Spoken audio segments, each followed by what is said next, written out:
Thank you for joining me for the last of this year's Wine and a Book 2025 and Indie Author Week UK 2025. And sorry, the computer's giving me some weird messages. Right, so, and wishing you all the very best of health, and cheers. Tonight, I'm sort of pulling together snippets from my work in progress. And I'm hoping that fiddling about with the computer, I can still see what I'm reading from so that I can wave some photos around on the phone. The book that the snippets are coming from is my forthcoming Sitting in Their Landscape, the churches, chapels and ruins of the South Downs National Park. And it's about them sitting in their landscape. It's about the roads and the lanes and a bit of the history. There's 273 churches, chapels and ruined places of worship. So each of them get a page. So there's a lot to pack into a small space. It's been a fascinating journey of all sorts of weird and wonderful things. So the methodology was to choose the churches and places of worship from the Ordnance Survey maps as they're plotted, which means that the Jehovah's Witnesses Kingdom Halls go in as a postscript at the end. And also the tithe maps. And a friend of mine said, I know what a tithe map is, she does, but most people don't. So what's a tithe map? In 1836, it comes into the East Meon thing, but in 1836 there was the Tithe Commutation Act, and that meant that the money that was paid to the rectors, the vicars and the curates each gets a different amount of money, different proportion of the money, and there's an advisor and a patron and all sorts of people get money out of all this system. And the genealogist website hosts the government copy of the tithe maps, and that's online. And I've had a wonderful time being able to look up all the maps that relate to all these churches, because going and looking at fantastic, they're beautiful. Tithe maps can be stunning. The ones on the genealogist website aren't stunning, but they're very informative. And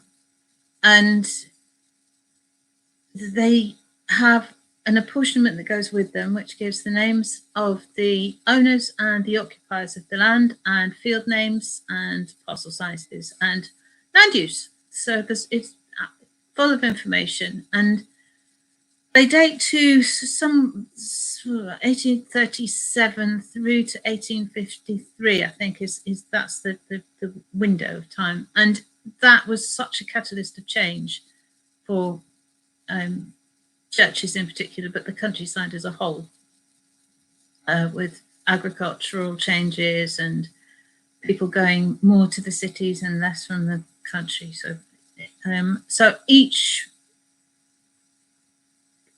virtually each church I've been able to establish who the rector or the vicar or the curate were. Right. So they're sort of in date order, sort of. So the Saxon church at Chithurst, which is a gorgeous little church, is between Midhurst and Petersfield on the A272, or just to the north of the A272. Life in Chithurst for a churchman wasn't exactly kind. In 1757, the rector, the Reverend John Denham, was murdered by a man called Apps, who may have been a smuggler, who stabbed him intentionally, not by accident. Apparently it was the result of a festering reaction to some harsh words spoken unthinkingly by the rector 5 years earlier. So wool beading is not far from Petworth. So it's actually next to National Trust House. That's, I think every now and then the gardens are open to the public. Another Saxon church, and it's got what are called pilasters, the stripy bits down the side of the building. The tithe map dates to 1839. This unravels a complex tale, and it is quite, yeah. The Reverend John Bouverie was the rector living in the rectory. They didn't always live in the rectory, sometimes they lived elsewhere. Interestingly, Wool Beading House was owned by Sir Henry Frederick Bouverie, KCB, and Charles George Beauclerk, Esquire, as trustees under the will of the late Robert Spencer. The occupier is identified as the Honourable George Ponsonby. Lord Spencer had married Harriet Bouverie after her husband Edward Bouverie died. She was Sir Henry and John Bouverie's mother. Her daughter, their sister Diana Bouverie, who was probably Spencer's child, according to gossip and the fact that he left wool beading to her, married the Honourable George Ponsonby, who became Lord Egremont's heir at Petworth. Hence, George Ponsonby being in the house next door.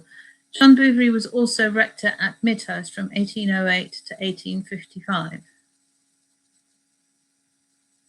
Saxo-Norman, where probably the same workmen were working for the Normans as had been working for the Saxons.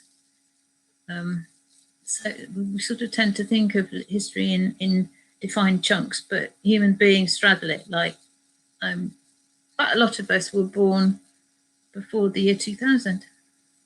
So we come from last century. I always thought that sounded weird with my grandparents. Ha ha ha. Right, South Stoke. It's an extraordinary building. It looks Victorian, but actually it's not. It's Saxo-Norman.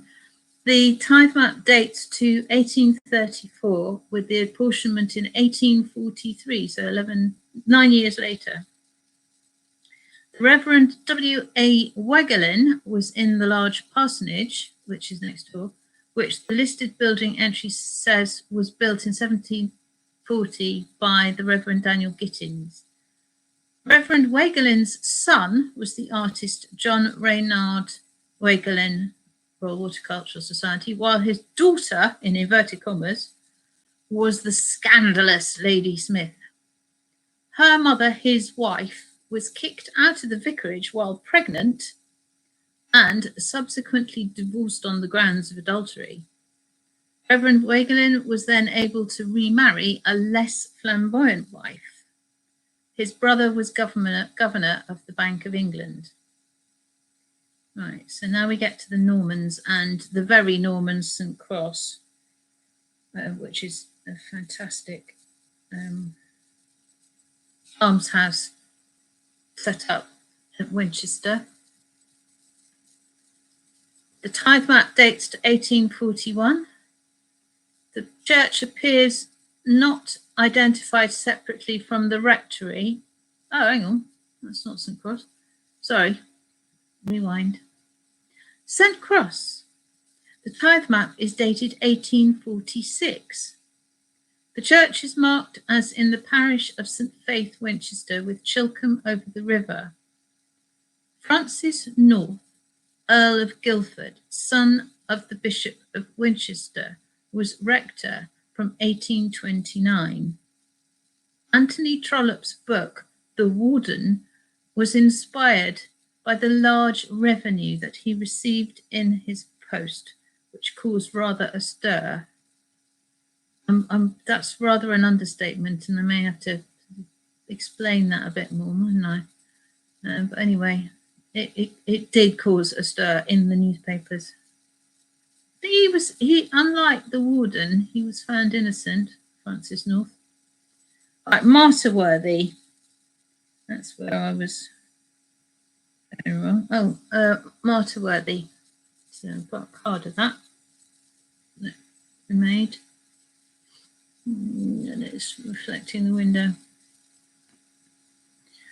The tithe map dates to 1841. The church appears not identified separately from the rectory and all the paths integrated with it, but on the apportionment is given its own number.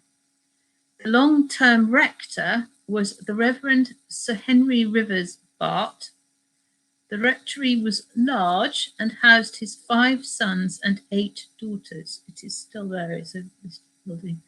There's a report that he got so upset at a young lad running naked in the river, alongside the River Itchen, after a river swim near to one of his daughters, that the injuries that he gave the lad got him taken to court and fined. Right, East Meon. It's a fantastically beautiful church. And of course, yeah. One of several identified as Cathedral of the Downs. Alfriston is another. And there is one. There might have been one in West Sussex. Anyway, East Meon. The vicar in 1852 was the jaw-dropping pluralist. I think the tithe map was 1852. Interesting that it was late. The Reverend Thomas Cook Kemp. In 1831, at a time of deep agricultural struggle, Kemp attempted to increase his income by insisting that tithes be paid for some turnip tops that were being used by tenants to feed their animals. This led to a major row and the 1835 Tithing of Turnips Act. Reverend Kemp had been made vicar in 1826, and soon after he came, there was an increase in dissenting nonconformist chapels in the village, and there was certainly 3, if not more. It is a large village, but even so, he had 2 curates and was accused of molesting one of the family's servants in 1827. Although he won the case, he did have to pay the costs, which seems unusual. It was in the time of the swing riots that he went for the turnip tops, a risky time to be greedy. He had chapelries at Steep and Froxfield Green, which were served by his curates, and died in 1867. Also in 1836, so that's a year after the tithing of turnips, came the Tithe Commutation Act. In response to the unrest that the actions of people like the Reverend Kemp had triggered at a time of poor harvests and high unemployment. It was also necessary to iron out some confusions following earlier commutations from enclosure acts. This act, in turn, led to the production of the tithe maps and their apportionments, allowing money payments for most parishes across England and Wales that are of major help to many researchers and certainly to me. Over my entire career, they've been massively, massively helpful. All right, Selborne, the land of Gilbert White.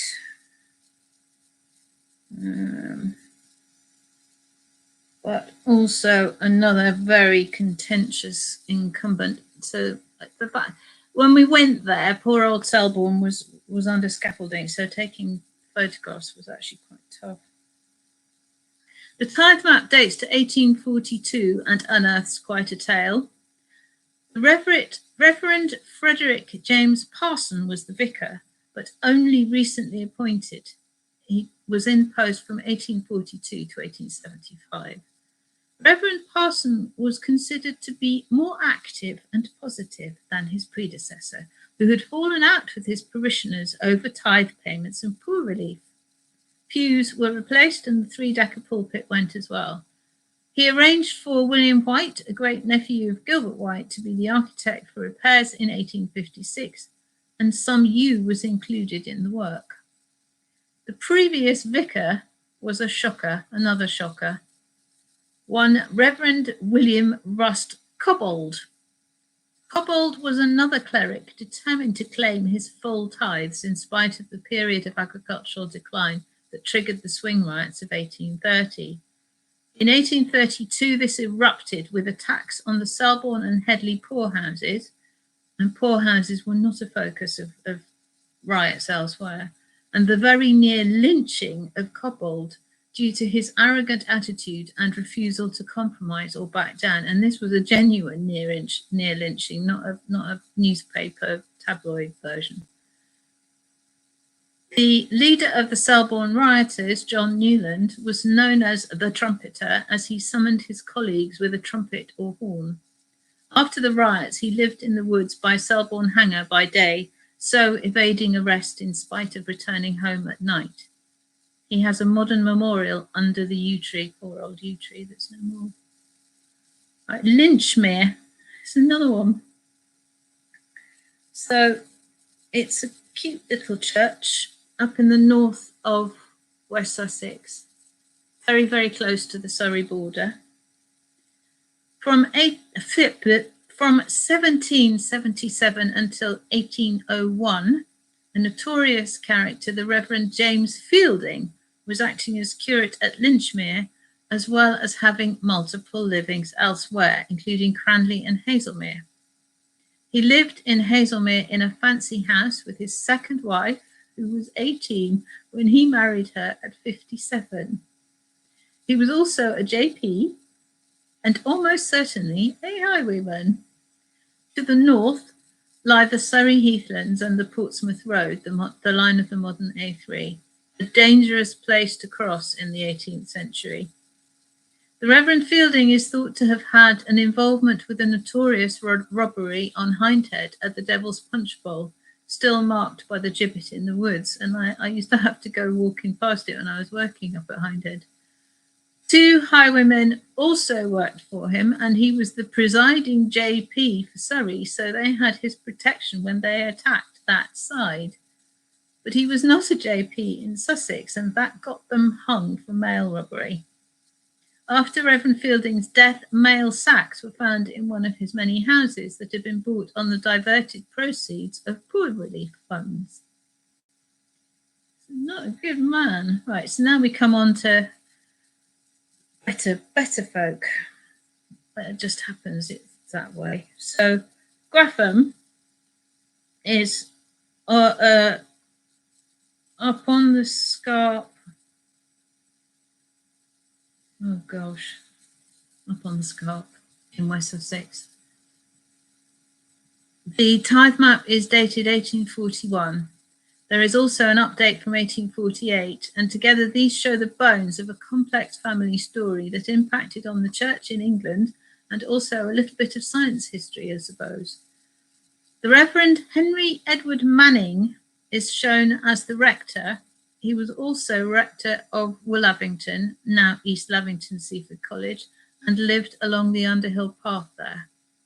He had been curate of Grapham in 1833 for a few months and lived there with the Reverend John Sargent until he became rector himself on Reverend Sargent's death, also in 1833, so it was a very short time. But the Reverend Manning then married Caroline, one of Sargent's daughters, although sadly she died only a few years later in 1837. Reverend Sargent had built the rectory in about 1805. Prior to that, the church was very isolated below the Downland Scarp. Neighbouring buildings were owned by Mary Sargent in 1842. As Reverend Sargent's widow, she had inherited significant lands. By 1848, the ownership was officially in the name of the Lord Bishop of Oxford, Dr. Samuel Wilberforce. Mary was first cousin to William Wilberforce, Samuel's father, the important anti-slavery campaigner. Reverend Sargent had been close friends with Henry Thornton and my great-grandparents, met as servants to Henry Thornton's son and William Wilberforce. Samuel was married to another of their daughters, Emily, and as the eldest surviving child, she had inherited the estate. This is such a tale of who knew and was connected to who. The Reverend John Sargent was friends with many of the anti-slavery campaigners, as well as William Gladstone. His curate, the Reverend Henry Edward Manning, was the son of a slave owner, although his ministry was rooted in his own humanity. In 1851, the long-bereaved Manning's soul-searching led him to convert to Roman Catholicism, and he was to become an early Catholic cardinal in 1875. Clapham was restored in 1875 as a memorial to his brother-in-law, Bishop Samuel Wilberforce, who had become Bishop of Winchester. Soapy Sam, famous for his objections to Charles Darwin's On the Origin of Species, and of course was related as a cousin to his bride's mother. It needs family trees, doesn't it? Right, so East Dean and East Sussex. I think this is probably the most saintly of the vicars and curates and stuff.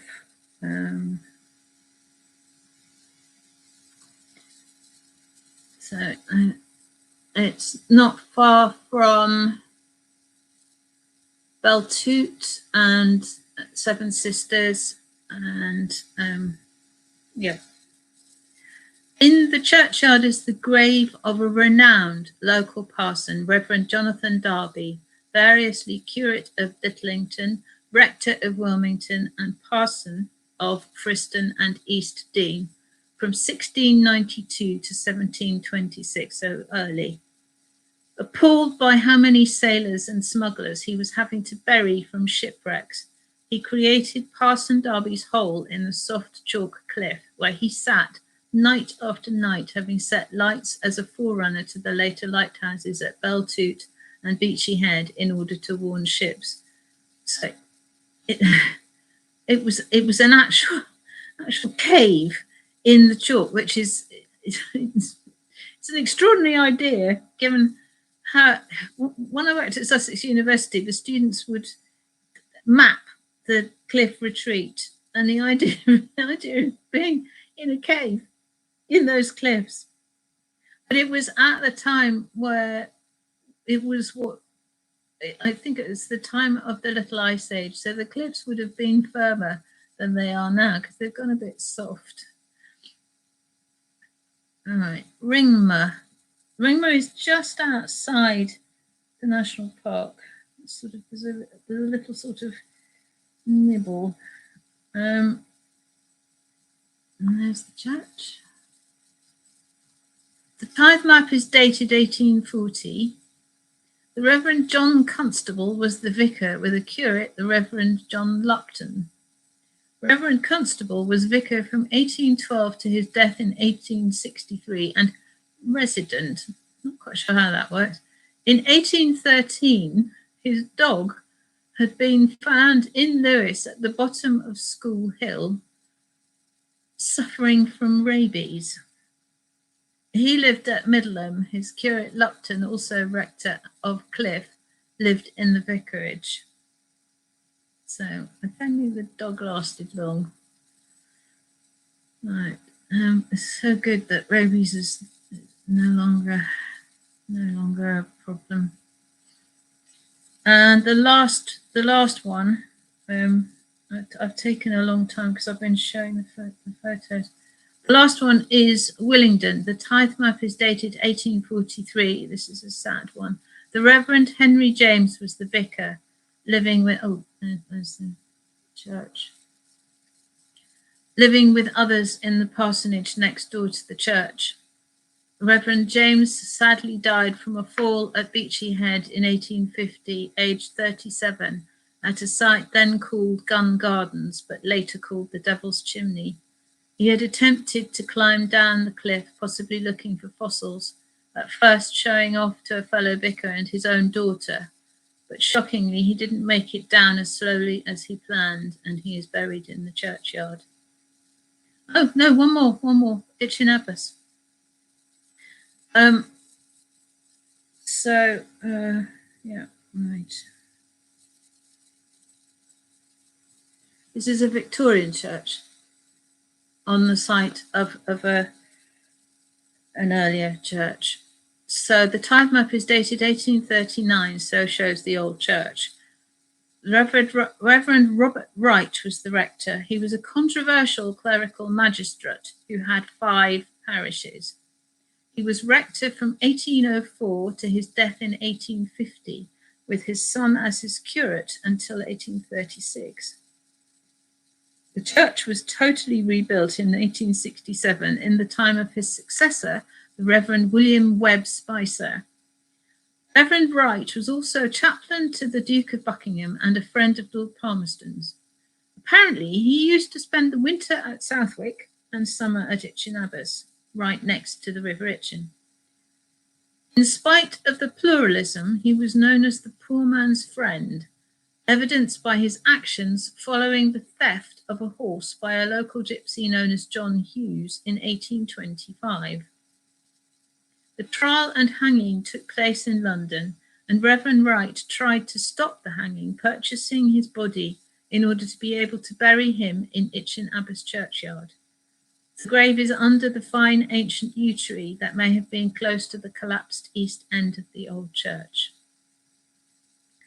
So thank you for joining me for a spattering of tales of interesting and different expectations. We have a very different expectation of our clergy these days, and only one of them had the sort of thing that gets a bad name. Most are very, very fine and decent people, and that should be remembered. Bad eggs should not be the ones that get the bad name for the good people ever in anything.